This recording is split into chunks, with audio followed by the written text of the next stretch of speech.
ದೇವರ ಪರಿಶುದ್ಧ ನಾಮಕ್ಕೆ ಸ್ತೋತ್ರಗಳು ಮತ್ತು ನಿಮ್ಮೆಲ್ಲರಿಗೂ ನನ್ನ ಹೃದಯಪೂರ್ವಕದ ವಂದನೆಗಳನ್ನು ಸಲ್ಲಿಸ್ತಾ ಇದ್ದಾರೆ. ಈ ದಿನ ದೈವ ಸೇವಕರಾಗಿರುವಂತಹ ಜಾನ್ ಜಿ ಪ್ಯಾಟೆಲ್ ಅವರ ವಿಷಯದಲ್ಲಿ ಕ್ಲುಪ್ತವಾಗಿ ನಾವು ತಿಳಿದುಕೊಳ್ಳೋಣ. ಜಾನ್ ಜಿ ಪ್ಯಾಟೆಲ್ 1824ರಂದು ಸ್ಕಾಟ್ಲೆಂಡ್ ನಲ್ಲಿ ಭಯಭಕ್ತಿಯುಳ್ಳ ಕುಟುಂಬದಲ್ಲಿ ಜನಿಸಿದರು. ಅವರ ತಂದೆ ಸಣ್ಣ ವ್ಯಾಪಾರಸ್ಥರು, ಆದರೆ ಅವರು ಪವಿತ್ರವಾಗಿ ಜೀವಿಸುತ್ತಾ ಮತ್ತು ಪ್ರಾರ್ಥನೆಯಲ್ಲಿ ಹೆಚ್ಚು ಸಮಯವನ್ನು ಕಳೆಯುತ್ತಿದ್ದರು. ತನ್ನ ತಂದೆಯ ಜೀವನವನ್ನು ನೋಡಿದ ಪ್ಯಾಟೆಲ್ ಚಿಕ್ಕ ವಯಸ್ಸಿನಲ್ಲೇ ಯೇಸು ಕ್ರಿಸ್ತನನ್ನು ತನ್ನ ಸ್ವಂತ ರಕ್ಷಕನನ್ನಾಗಿ ಸ್ವೀಕರಿಸಿದರು. 12ನೇ ವಯಸ್ಸಿನಲ್ಲಿ ಅವರು ಗ್ರೀಕ್ ಮತ್ತು ಲ್ಯಾಟಿನ್ ಭಾಷೆಗಳನ್ನು ಕಲಿತು ತನ್ನ ತಂದೆಗೆ ವ್ಯವಹಾರದಲ್ಲಿ ಸಹಾಯ ಮಾಡುತ್ತಿದ್ದರು.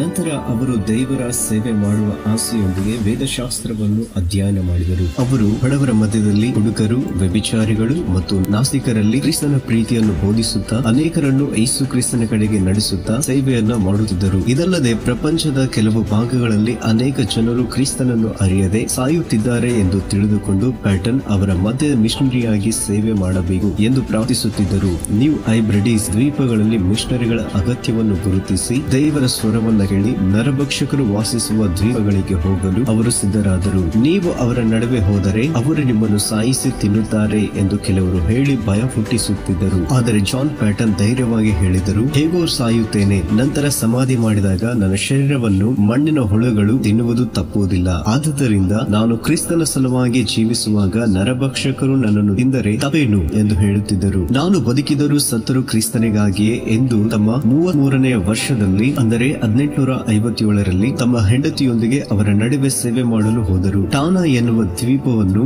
ಪ್ರವೇಶಿಸಿದರು. ಆ ದ್ವೀಪಗಳಲ್ಲಿ ಅನೇಕ ಬುಡಕಟ್ಟು ಜನಾಂಗದವರು ವಾಸಿಸುತ್ತಿದ್ದರು. ಒಂದು ಬುಡಕಟ್ಟಿನವರು ಇನ್ನೊಂದು ಬುಡಕಟ್ಟು ಜನಾಂಗದವರ ವಿರುದ್ಧ ಹೋರಾಡುತ್ತಾ ಇದ್ದರು. ಜಯ ಹೊಂದಿದವರು ಸತ್ತವರ ದೇಹಗಳನ್ನು ತಿನ್ನುತ್ತಿದ್ದರು. ಅವರ ಕ್ರೂರತ್ವ ಮತ್ತು ಮೂರ್ಖತನವನ್ನು ಕಂಡು ಪ್ಯಾಟನ್ ಕಣ್ಣೀರಿನಿಂದ ಅವರಿಗಾಗಿ ಪ್ರಾರ್ಥಿಸುತ್ತಾ ಧೈರ್ಯದಿಂದ ಅಂತಹ ನರಭಕ್ಷಕರ ನಡುವೆ ಸೇವೆಯನ್ನು ಮಾಡಲು ಮುಂದಾದರು. ಅವರು ಬಹು ಮೂಢನಂಬಿಕೆಯ ಆಚಾರವನ್ನು ಹೊಂದಿರುವ ಜನರು. ಅವರು ಮಂತ್ರ ತಂತ್ರಗಳನ್ನು ನಂಬುತ್ತಾ ಬಲಿಗಳನ್ನು ಅರ್ಪಿಸುತ್ತಿದ್ದರು. ಆ ಪ್ರಾಂತದಲ್ಲಿನ ವಾತಾವರಣವು ಹೆಚ್ಚು ಕಲುಷಿತವಾಗಿರುವುದರಿಂದ ಪ್ಯಾಟನ್ನ ಹೆಂಡತಿ ಮತ್ತು ಚಿಕ್ಕ ಮಗು ಅನಾರೋಗ್ಯಕ್ಕೆ ಒಳಗಾಗಿ ಮರಣಿಸಿದರು. ಪ್ಯಾಟನ್ ಸಹ ಜ್ವರದಿಂದ ಬಳಲುತ್ತಿದ್ದನು. ಆದರೂ ತನ್ನ ಕೈಯಿಂದಲೇ ಸಮಾಧಿಗಳನ್ನು ಹಗೆದು ತನ್ನ ಹೆಂಡತಿ ಮತ್ತು ಮಗುವನ್ನು ಸಮಾಧಿ ಮಾಡಿದರು. ಆದರೂ ಕರ್ತನೇ ನನ್ನನ್ನು ಆಧರಿಸುತ್ತಿದ್ದಾರೆ, ಆತನ ಸಾನ್ನಿಧ್ಯವು ನನ್ನೊಂದಿಗೆ ಇಲ್ಲದಿದ್ದರೆ ನಾನು ನನ್ನ ಮನಸ್ಥಿತಿಯನ್ನು ಕಳೆದುಕೊಳ್ಳುತ್ತಿದ್ದೆ ಎಂದು ಆ ಜನರ ರಕ್ಷಣೆಗಾಗಿ ಎಡಬಿಡದ ಪ್ಯಾಟನ್ ನರಭಕ್ಷಕರ ಬದಲಾವಣೆಗಾಗಿ ನಿರಂತರವಾಗಿ ಪ್ರಾರ್ಥಿಸುತ್ತಿದ್ದನು. ಆ ಜನರ ಮಧ್ಯೆ ಬಹಳ ತಾಳ್ಮೆಯಿಂದ ಕ್ರಿಸ್ತನ ಪ್ರೀತಿಯನ್ನು ತೋರಿಸುತ್ತಿದ್ದರು ಮತ್ತು ಸನ್ನೆಗಳ ಮೂಲಕ ಕರ್ತನಾದ ಯೇಸುವಿನ ಬಗ್ಗೆ ಮಾತನಾಡುತ್ತಾ ಅವರ ಭಾಷೆಯನ್ನು ಕಲಿಯುತ್ತಿದ್ದರು. ಅವರನ್ನು ಅನೇಕ ಬಾರಿ ಕೊಲ್ಲಲು ಬಂದ ನರಭಕ್ಷಕರಿಂದ ದೇವರೇ ಅವರನ್ನು ತಪ್ಪಿಸುತ್ತಿದ್ದರು. ಅದರ ನಂತರ ಅವರು ಹತ್ತಿರದಲ್ಲಿದ್ದ ಅನಿವಾ ದ್ವೀಪಕ್ಕೆ ಹೋಗಿ ಅವರ ಭಾಷೆಯನ್ನು ಕಲಿತು ಅವರ ನಡುವೆ ಬಹಳ ತಾಳ್ಮೆಯಿಂದ ಪ್ರಯಾಸ ಪಡುತ್ತಿದ್ದರು. ಆ ಅನಾಗರಿಕರಿಗೆ ಆಕಾಶದಿಂದ ನೀರು ಬೀಳುವುದಷ್ಟೇ ಗೊತ್ತು. ಒಮ್ಮೆ ನೀರಿನ ಕೊರತೆ ಉಂಟಾಗ ಅದನ್ನು ಅರಿತ ಪ್ಯಾಟನ್ ಬಾವಿಯನ್ನು ಅಗೆಯಲು ಪ್ರಾರಂಭಿಸಿದರು. ಅವರು ಏನು ಮಾಡುತ್ತಿದ್ದಾರೆಂದು ಯಾರಿಗೂ ಅರ್ಥವಾಗದೆ ಹೆದರಿ ಯಾರು ಬಾವಿಯ ಹತ್ತಿರ ಬರುತ್ತಿರಲಿಲ್ಲ. ಆದರೆ ಆತನು ಮಾತ್ರವೇ ಬಾವಿಯನ್ನು ತೋಡಿದನು. ಆ ಬಾವಿಯಿಂದ ನೀರು ಹೊಕ್ಕುತ್ತಿರಲು ಆ ನೀರನ್ನು ಅವರಿಗೆ ಕೊಟ್ಟನು. ಅದನ್ನು ನೋಡಿದ ಜನರು ಆಶ್ಚರ್ಯಚಕಿತರಾಗಿ ಪ್ಯಾಟನ್ ನಿಜವಾಗಿಯೂ ದೇವರು ಎಂದು ಭಾವಿಸಿದರು. ನಂತರ ಆತನ ಮಾತುಗಳನ್ನು ತಿಳಿದು ಸುವಾರ್ತೆಯನ್ನು ಕೇಳಿ ಯೇಸು ಕ್ರಿಸ್ತನನ್ನು ತಮ್ಮ ಪ್ರಭುವಾಗಿ ಅಂಗೀಕರಿಸಿದರು. ಅನೇಕ ಜನರು ತುಂಬಾ ಅನಾಗರಿಕರು. ಮಹಿಳೆಯರು ಸ್ವಲ್ಪ ಬಟ್ಟೆಗಳನ್ನು ಧರಿಸುತ್ತಿದ್ದರು. ಪುರುಷರು ಮತ್ತು ಚಿಕ್ಕ ಮಕ್ಕಳು ಬಹುತೇಕ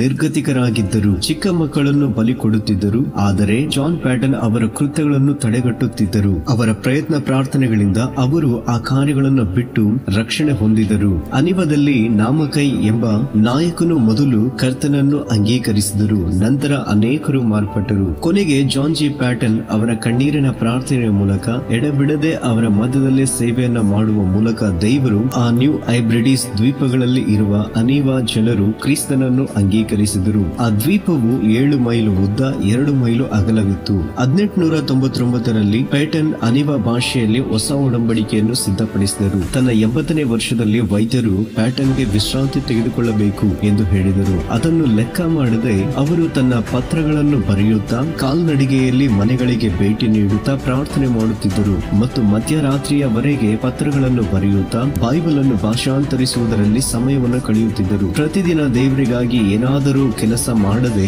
ವಿಶ್ರಾಂತಿ ಪಡೆಯಲು ಇಷ್ಟಪಡುತ್ತಿರಲಿಲ್ಲ. ಅವರು ಹೇಳುವ ಮಾತು, ನನ್ನ ಕೊನೆಯ ಉಸಿರು ಇರುವವರೆಗೂ ನಾನು ಸೇವೆ ಮಾಡುತ್ತೇನೆ ಎಂದು ಹೇಳುತ್ತಾ ಜಾನ್ ಪ್ಯಾಟನ್ ಪ್ರಪಂಚದಲ್ಲಿ ಅನೇಕ ಸ್ಥಳಗಳನ್ನು ದರ್ಶಿಸಿ ತಮ್ಮ ತಮ್ಮ ಸೇವೆಯನ್ನು ಮಾಡಿದರು. ತನ್ನ 83ನೇ ವಯಸ್ಸಿನಲ್ಲಿ ಅಂದರೆ 1907 ಜನವರಿ 28ರಂದು ಕರ್ತನ ಸನ್ನಿಧಿಗೆ ಸೇರಿದರು. ಈ ಲೋಕಯಾತ್ರೆಯನ್ನು ಮುಗಿಸಿದರು. ಸಮಯದಲ್ಲಿ ಅಲ್ಲಿದ್ದ ಜನರೆಲ್ಲರೂ ಅವರು ಮರಣಿಸಿದ ಸಮಯದಲ್ಲಿ ಅವರ ಮುಖದ ಮೇಲೆ ಪರಲೋಕದ ಬೆಳಕನ್ನು ಕಂಡರು. ಅಲ್ಲಿದ್ದ ಜನರು ಆ ಸಂದರ್ಭದಲ್ಲಿ ಪವಿತ್ರ ಸ್ಥಳದಲ್ಲಿ ನಿಂತಿರುವ ಅನುಭವವನ್ನು ಹೊಂದಿದರು. ಈ ದಿನಗಳಲ್ಲಿ ನಮಗೆ ಸಮಯವು ಸ್ವಲ್ಪವೇ ಆದ ಕಾರಣ ನಮ್ಮನ್ನು ರಕ್ಷಿಸಿದ ಕರ್ತನಿಗಾಗಿ ಈ ಲೋಕದಲ್ಲಿ ಏನಾದರೂ ಮಾಡುತ್ತಾ ಕರ್ತನಿಗಾಗಿ ಸಾಕ್ಷಿಯಾಗಿರೋಣ. ದೇವರು ನಿಮ್ಮನ್ನು ಆಶೀರ್ವದಿಸಲಿ.